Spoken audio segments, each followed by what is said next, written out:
పెళ్ళైనా పండగైనా వేడుక ఏదైనా పట్టుచీరల ప్రత్యేక వేదిక వారాహి సిల్క్స్. దేశవ్యాప్తంగా నియోజకవర్గాల పునర్విభజన అనేది ఇప్పుడు ప్రధాన చర్చగా మారింది. రాజకీయ పార్టీల నుంచి సామాన్యుల వరకు నియోజకవర్గాల పునర్విభజన వల్ల జరిగే లాభ నష్టాలు ఏమిటి అని చర్చించుకుంటున్నారు. ఉత్తర భారతదేశం, దక్షిణ భారతదేశం అనే విభజన రేఖ ఏర్పడుతుందని కొంతమంది చెప్తుంటే అలా ఏమి ఉండదు, మేము రాజ్యాంగ పరంగానే చేస్తున్నామని కేంద్ర ప్రభుత్వం అంటుంది. కానీ దీన్ని లోతుగా పరిశీలిస్తే మాత్రం దక్షిణ భారతదేశంలో పెరిగే సీట్లని పోల్చి చూసినా, ఉత్తర భారతదేశంలో పెరిగే సీట్ల సంఖ్యను పోల్చి చూసినా ఉత్తర భారతదేశంలోనే ఎక్కువ సీట్లు ఉన్నాయి. దీన్ని బట్టి గమనిస్తే మనము ఇక్కడ ఏదైనా రాజకీయంగా కానీ, ఆర్థికంగా కానీ, సామాజికంగా కానీ విభజన రేఖ అనేది ఏర్పడుతుందనే భయం కొంతవరకు కనిపిస్తుంది. తిరిగి మనతో సీనియర్ జర్నలిస్ట్, లాయర్ రవికుమార్ గారు ఉన్నారు. ఆయన ఒకసారి మనం అడిగి తెలుసుకుందాం. సార్ నమస్తే సార్, మీరు జర్నలిస్ట్గా పనిచేశారు, లాయర్గా కూడా ఉన్నారు ప్రస్తుతం. ఈ నియోజకవర్గాల పునర్విభజన అనే దాని మీద మీరు ఏం చెప్తారు? యూటీవీ ప్రేక్షకులకు మొదటగా నమస్తే. నియోజకవర్గాల పునర్విభజన అనేది ఉపరితలంలో చూడడానికి బాగానే ఉంటుంది, కానీ క్షేత్రస్థాయిలో ఆ ప్రాంత ప్రజలకు క్షేత్రస్థాయిలో న్యాయం జరిగే అవకాశాలు తక్కువ. ఇప్పటికే కేంద్రం పెత్తనం గత కొన్ని దశాబ్దాలుగా సౌత్ మీద నార్త్ పెత్తనం అనేటువంటిది అనాహ్యతంగా కొనసాగుతూనే ఉంది. ఇది ఇంకొంచెం స్పీడ్ అయ్యేదానికి అవకాశం ఉంది ఈ డీలిమిటేషన్ ద్వారా. ఎలాగంటే ఇందిరాగాంధీ పీరియడ్లో చేపట్టినటువంటి కుటుంబ నియంత్రణ వంటి దీన్ని సౌత్ రాష్ట్రాలు గట్టిగా పాటించి జనాభాను తగ్గించుకున్నాయి. బట్ నార్త్ రాష్ట్రాలు పాటించకపోనందున అక్కడ జనాభా పెరిగి ఎంపీ సీట్లు ఎక్కువయ్యి కేంద్రంలో పెత్తనం వాళ్ళదే అయిపోయింది. అట్లాగే మనకి సౌత్కి సంబంధించి పివి నరసింహారావు గారు లాంటి వాళ్ళు తప్ప ఇంతవరకు కేంద్రంలో మన సౌత్కి సంబంధించినటువంటి ప్రధాని అనేటువంటి వాళ్ళు రాలా. నిజానికి మళ్ళీ కాన్స్టిట్యూషనల్ బాడీ పరంగా డీలిమిటేషన్ యాక్ట్ దాన్ని అనుసరిస్తున్నాము అని అనడానికి బాగానే ఉంటుంది, కానీ జనాభా పరంగా తీసుకున్న, కాస్ట్ సెన్సస్ పరంగా తీసుకున్న మనకి సెన్సస్ జరగలేదు. ఆ సెన్సస్ ప్రకారం డీలిమిటేషన్ జరిగే అవకాశం లేదు. ఇప్పుడు ఏమైందంటే మొత్తం ఒక ఫోర్స్ఫుల్గా చేయడం అనేటువంటిది అనేక రాష్ట్రాల్లో జరుగుతూ ఉంది.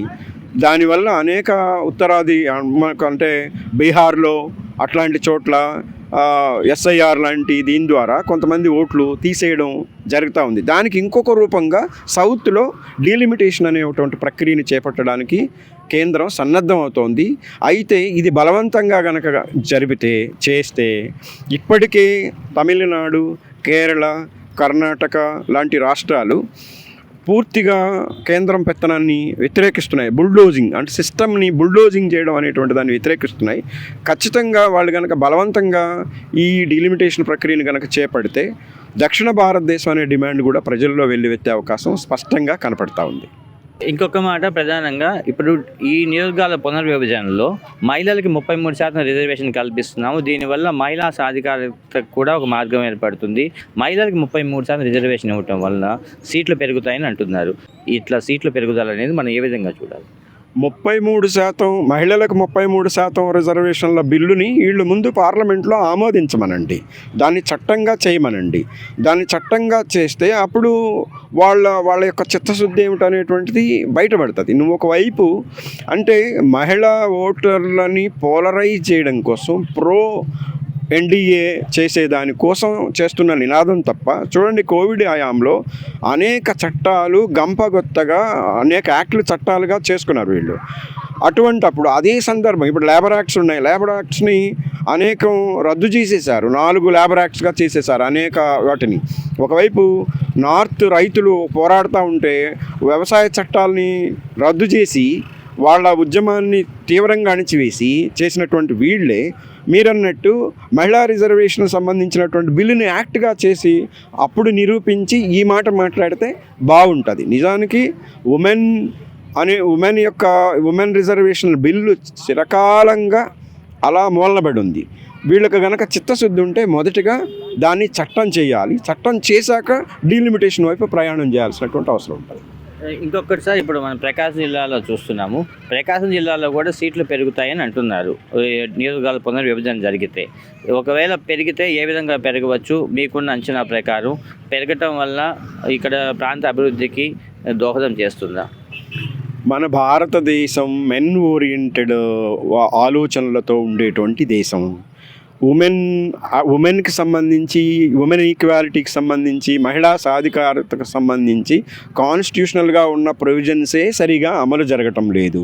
అట్లాగే ప్రత్యేకంగా ప్రకాశం జిల్లాకు వస్తే అంటే రాష్ట్ర వ్యాప్తంగా డీలిమిటేషన్ ద్వారా పెరిగే సీట్లలో రేషియోలో భాగంగా ప్రకాశం జిల్లాలో కూడా 12 నుంచి 17 వరకు పెరిగే అవకాశం ఉంది. అయితే ఈ 12లోనైనా there is no single women.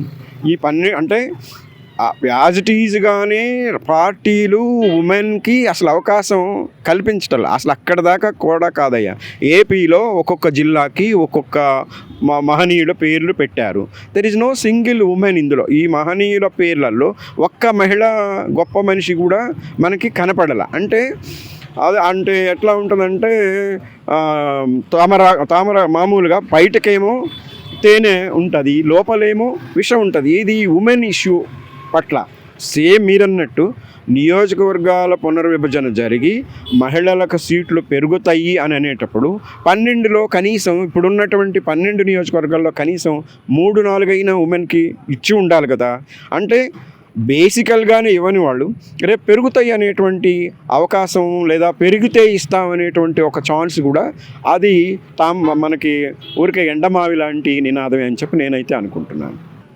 ఇది ప్రధానంగా లాయర్ నోకుతోటి రవికుమార్ గారు మనతో చెప్తుంది. డీలిమిటేషన్ ప్రక్రియ రాజ్యాంగబద్ధంగా జరిగితే అందరూ స్వాగతిస్తారని అంటున్నారు.